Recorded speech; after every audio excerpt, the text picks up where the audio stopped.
The events that took place in Noah's day foreshadowed the events that are going to take place at the end of time. History is repeating itself. I'm sure the Lord looks down from heaven now. Jesus said, as it was in the days of Noah, so will it be in the days of the Son of Man. And we're seeing that in the world today. The violence in the land, the selfishness, the self-worship.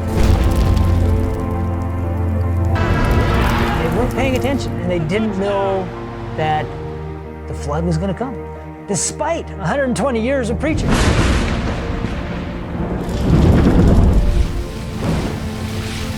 We have the remains of 10,000 or more dinosaurs. It certainly speaks of catastrophe. The earth itself is both a record and a prophecy, warning us of another judgment still to come. But when? The judgment is that which determines who will be ready for Jesus when he comes and who will not. The everlasting gospel and the final judgment and the final choice is linked with the sanctuary message. Then shall the sanctuary be cleansed. It's in Hebrews. It's in Hebrews. This prophecy was being fulfilled. It was being announced that the hour of God's judgment had come.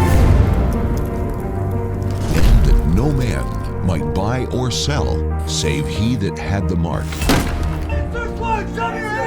The real parallel between the days of Noah and the end of time is found in the moment when the door closed.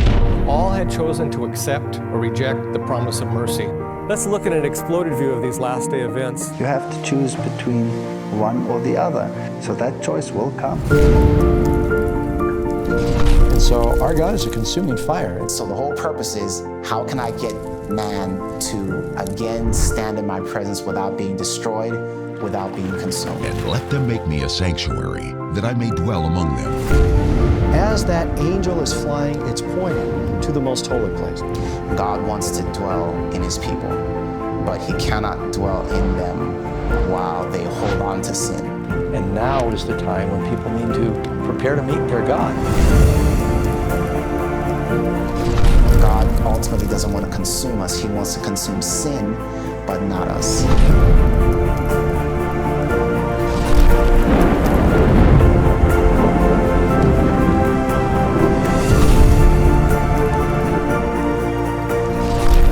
At the end of time, there are three warnings given to man that immediately precede the second coming of Christ.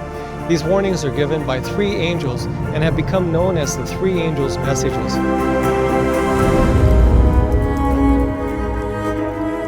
And to every nation, and kindred, and tongue, and people, saying with a loud voice, Fear God, and give glory to him, for the hour of his judgment is come. And worship him that made heaven, and earth, and the sea, and the fountains of waters. Now that can only point back to the flood. Saying, Babylon is fallen, then. Revelation 18 picks it up by saying, come out of her, my people. And with the light from these prophecies, we are able to identify this system called Babylon. In order to go through this period of severe trial, God's people have to be sealed. How do we avoid the mark of the beast? By entering in by faith into the most holy place. And that will be the last opportunity for man to reconcile with God. The very fact that Noah sacrificed the lamb, but it was a sign of appealing for redemption. And even though the earth was imploding during the time of the flood, he preserved Noah, and he ratified that with a bow of promise. God says that he's going to do that for God's people in the last days. How it must feel not to be on the ark in the face of God's judgment. The story of the ark basically parallels the three angels' messages. It's the message of Noah. And it is a message that actually prepares the world for the coming of Christ. Not the flood this time, but the fire of destruction is going to be on the wicked. So our message is the same thing. Get into the ark. So the same message that we have here in the Genesis account must be preached at the end of time as well.